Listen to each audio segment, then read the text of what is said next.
My name's Claire Eckley. I'm a partner at Eckley Farms near Staplehurst, and my family's been farming in this area since 1953.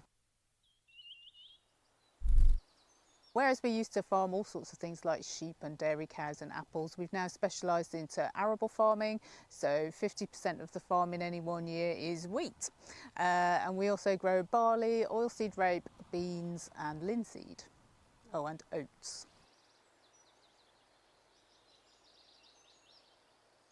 So when we're managing our whole farm for wildlife, what we're actually thinking about is the wildlife that's under the ground. So we're thinking about soil microbiology and then into larger insects and invertebrates like worms. So we're trying to get as much life underground as possible. And with that, we are starting to unlock nutrients. The more wildlife, the more livestock, if you like, we've got under the ground, the more things are living, dying, respiring, excreting. And my lovely crop can use all those nutrients, and it also helps unlock other nutrients potentially in the soil. So what we're seeing is less use of chemical inputs. So we don't use any P or K, so that's potassium or phosphate on our farm. We get lots of our nitrogen requirement from homemade compost. So we only apply a very small amount of nitrogen, so we're getting loads of financial benefit from the wildlife that we look after underground.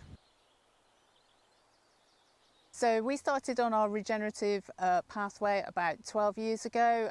What happened was we got some more land and we had to establish crop on a lot more acreage. So we actually went into no-till crop establishment for financial reasons, because it cost a lot less to get that crop established. But we did find that there were huge benefits to soil health, and then we started messing around with cover crops in the winter. We were bringing sheep in to graze in the winter, so they're bringing their own microflora and flora with them.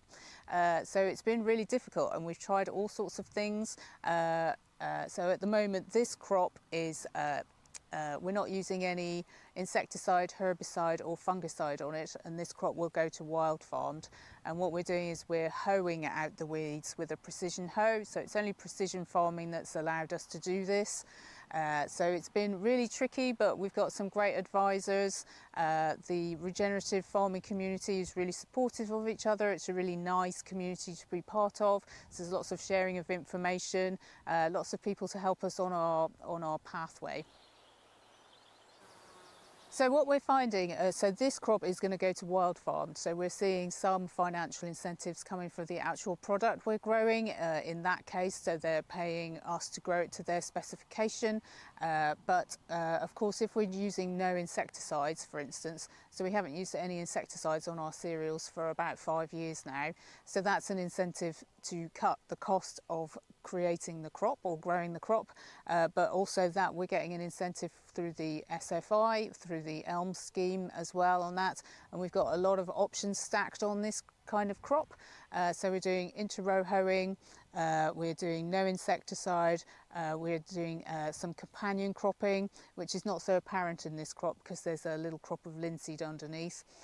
So there's a lot of scope now for stacking up those options on productive land. So we're stacking up lots of SFI options on land that's still producing a good crop of wheat.